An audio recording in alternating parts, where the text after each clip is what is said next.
Amém. Queria agradecer pela oportunidade que foi dada e eu gostaria de dar primeiramente a honra a Deus antes de começar a falar qualquer coisa.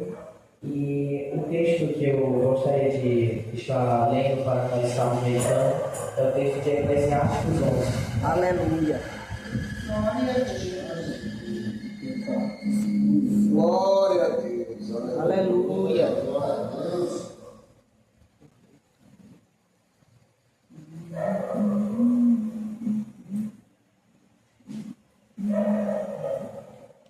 Aleluia, gente. Glória a Deus. Aleluia.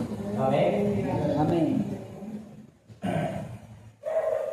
Distribui com generosidade o teu pão, como se o atirasse sobre as águas, e depois de algum tempo receberás de volta. Reparte com 7, e mesmo com 8 que tens, pois não sabes que desgraça pode vir sobre a terra. Quando as nuvens estão pesadas de água, derramam chuva sobre a terra, que é uma árvore desbroça para o sul, tome para o norte, onde cair, ali permanecerá. Quem fica apenas olhando o vento, jamais plantará, e quem para observar a paisagem das nuvens, nada colherá. Assim como não conheces o caminho do vento, tampouco como o Espírito Santo entra no corpo que se forma no ventre de uma mulher, do mesmo modo pode compreender as obras de Deus, o Criador de tudo o que há. Logo ao alvorecer, semeia a tua semente, e à tarde não repousas a mão, pois não sabes qual das tuas obras vai prosperar, se esta ou aquela, ou ambas serão boas. Até aqui. Aleluia. Esse texto de Eclesiastes 11, ele foi escrito por... o próprio texto é escrito por Kohelet, que é um nome antigo, dado em hebraico para Salomão, filho de Davi. Aleluia. Que significa o sábio. Porque durante esse tempo de Eclesiastes, de Provérbios, Salomão ele estava no ápice da sua sabedoria. Ele era o homem mais sábio do tempo. E ele juntou todo o conhecimento que ele tinha adquirido, todas as coisas que Deus tinha iluminado a ele, para criar os livros tanto de Provérbios quanto de Eclesiastes. Glória a Deus. E esse texto 11, ele tem como título Conselhos para Todos e Toda Hora. E ele se divide em algumas partes. Como propriamente ele diz, eles são conselhos para todos os momentos. Conselhos que nós devemos seguir a todo momento. Já preparados para não ser quebrados. Verdade. Conselhos para sempre a gente seguir de forma direta e reta. O primeiro deles é o distribuir com generosidade o seu pão. Essa parte ele fala sobre a ideia de você distribuir para os irmãos sem pensar em receber uma recompensa de volta. Sem aquela ideia de entregar, mas já esperando uma outra mão para receber. Nós, como cristãos, nós devemos entregar sem esperar o receber. Sem ter outra mão para esperando receber. Porque nós sabemos que aquele que está nos céus, Deus, Jesus, é Ele que nos dá a nossa recompensa. Porque propriamente foi dito por Jesus para os fariseus que faziam cultos no meio da rua. O galardão dele já foi recebido aqui na terra. Então não tem mais o porquê Deus dar nenhum galardão para eles. Para aqueles que sempre esperam a recompensa, o galardão dele já foi recebido aqui na terra.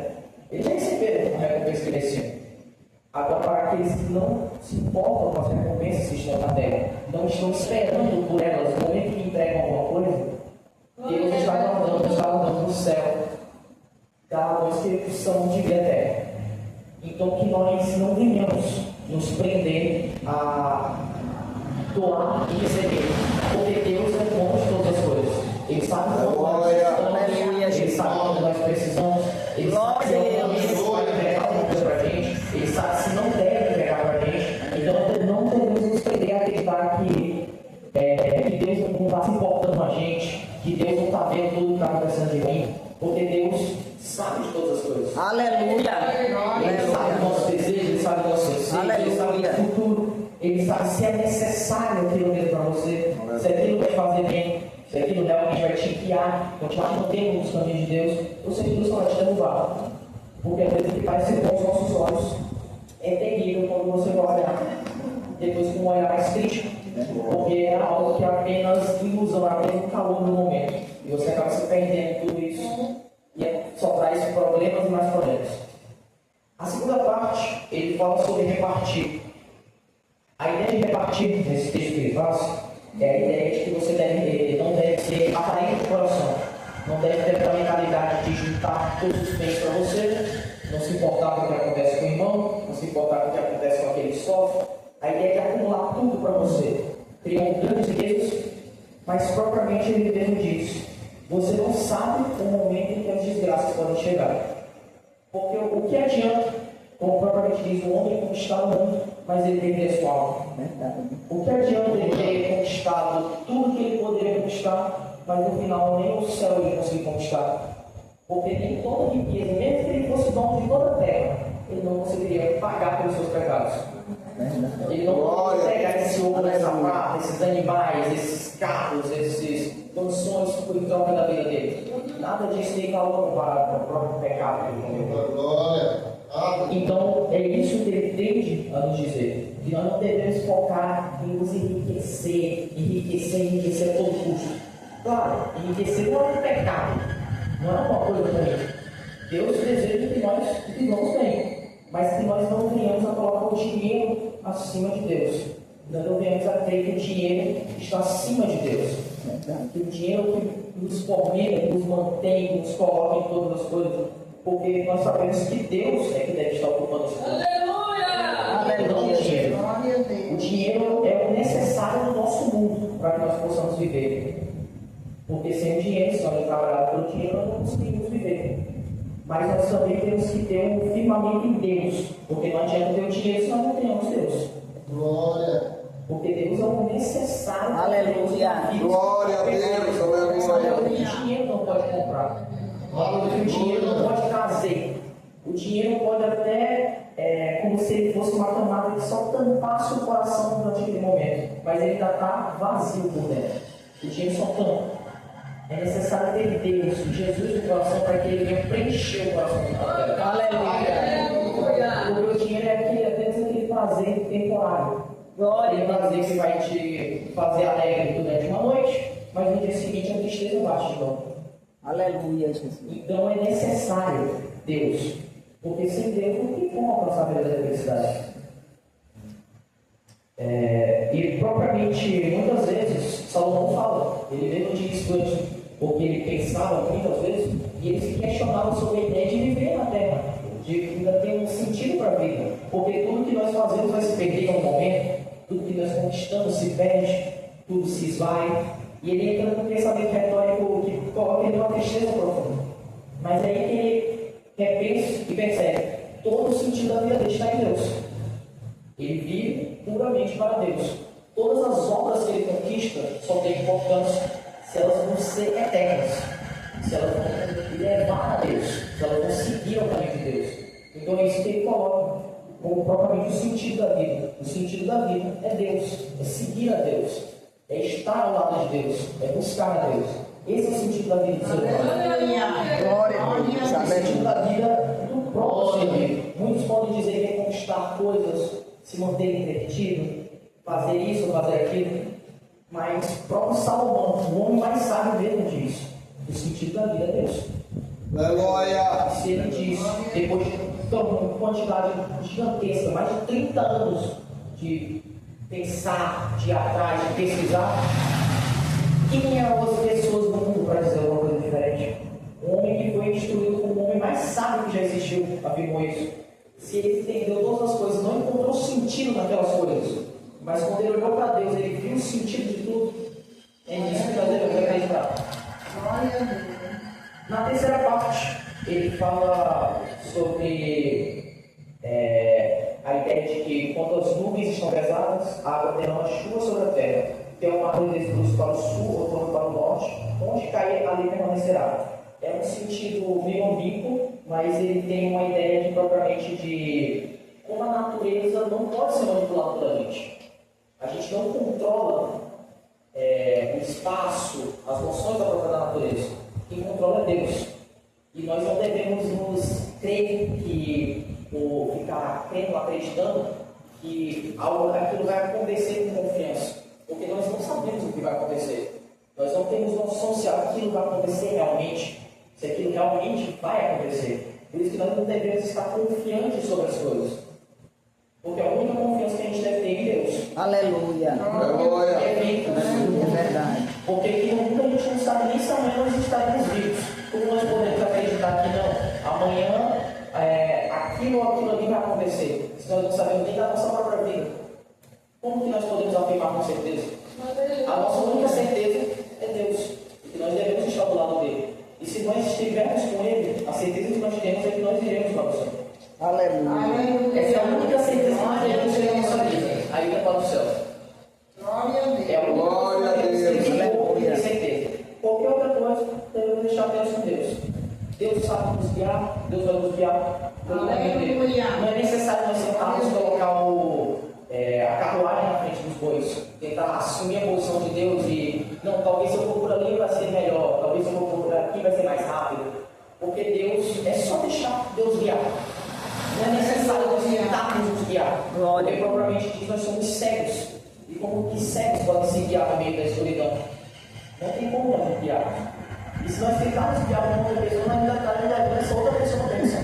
Glória. Então nós devemos depender da luz de Deus, que essa luz é a luz que ama pelo meio da escuridão, porque é um brilho tão ofuscante que até nós cegos somos capazes de enxergar. É tão forte, é tão glorioso que nós somos capazes de perceber esse brilho tão poderoso.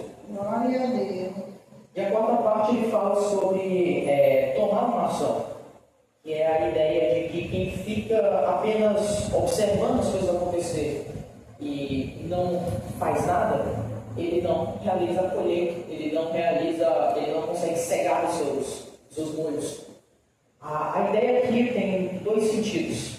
O primeiro sentido é o sentido realmente literal, que é se você deixar tudo nas mãos de Deus, e aquela crença a ideia de, porque isso é errado, a crença de achar que você está deixando nas mãos de Deus se você não fizer nada, que apenas, eu não vou trabalhar amanhã porque Deus proverá para mim, eu não vou estudar para a prova amanhã porque Deus vai me iluminar e eu vou acertar as questões amanhã.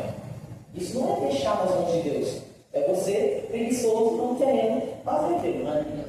Você está negligenciando o que você deveria fazer. É verdade. Deus pode fazer, Ele pode fazer, mas também por que Deus faria para uma pessoa que só acha que Deus é o tino da lâmpada dele? E no momento que ele precisar, é só chamar por Deus que Deus vai estar lá para responder qualquer coisa que ele precisar. Ele não precisa se esforçar para nada. Deus vai estar lá sempre para entregar as coisas para ele, é só pedir. Nós não devemos ser dessa forma. Porque Deus tem um próprio processo de que nós devemos trabalhar para aquilo que nós buscamos. Aleluia. Confiando em Deus, sim, porque nós não sabemos o dia do amanhã, mas nós devemos trabalhar pensando no humano, confiando em Deus. Não a crença de que é só se deitar e acreditar que Deus vai fazer tudo por mim. É só se sentar e, não, porque não vou fazer nada, não, estou muito cansado para fazer qualquer coisa. É necessário também tomar uma ação. É necessário fazer. Aleluia. Porque Deus garante para aqueles que realmente estão focados, realmente estão na fé. Como é que Deus pode realizar um milagre por alguém se aquela pessoa não busca Deus? É verdade. Como é que Deus pode fazer aquela pessoa curar alguém se aquela pessoa não lê a Bíblia nenhuma vez por dia?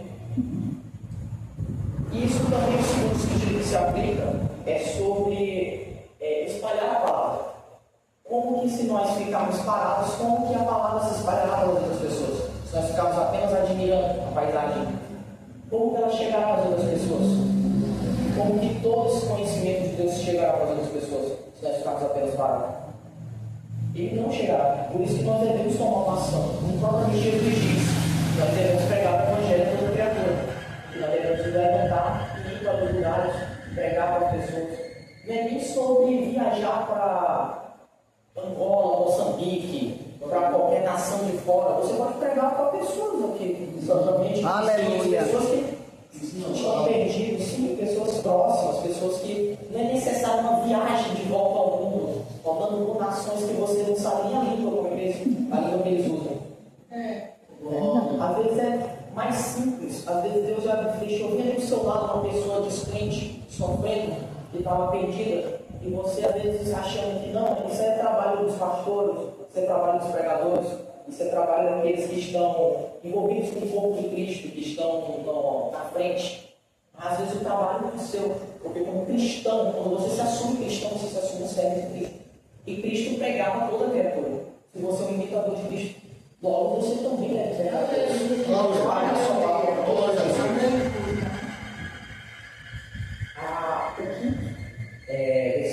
ele fala sobre a ideia do não conhecer as coisas de Deus. Mesmo Salomão sendo conhecedor de tamanhos, sabedoria, sendo sábio de várias coisas, ele não conseguia compreender as obras de Deus. Isso também se aplica a nós. Nós não conseguimos compreender as obras de Deus. Porque diz que o conhecimento demais leva à loucura. E isso é o que às vezes aconteceu propriamente com Salomão. E nós não devemos tentar conhecer demais. Porque quando se sabe demais, é mais fácil de você cair em vãs doutrinas ou tentar. Quando você tenta explicar demais as coisas, às vezes é mais fácil você se perder.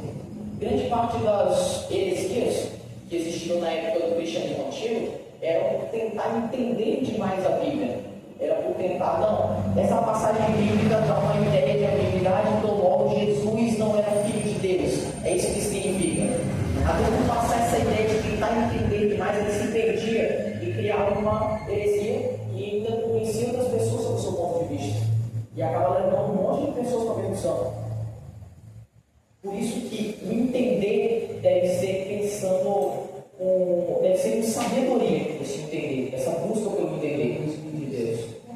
Porque tentar entender demais, além de bagunçar a cabeça da pessoa, pode levar ela a se perder em qualquer doutrina. Verdade. Porque as doutrinas, a gente sabe que o cristianismo é a religião com mais vertentes do mundo, com mais subdivisões.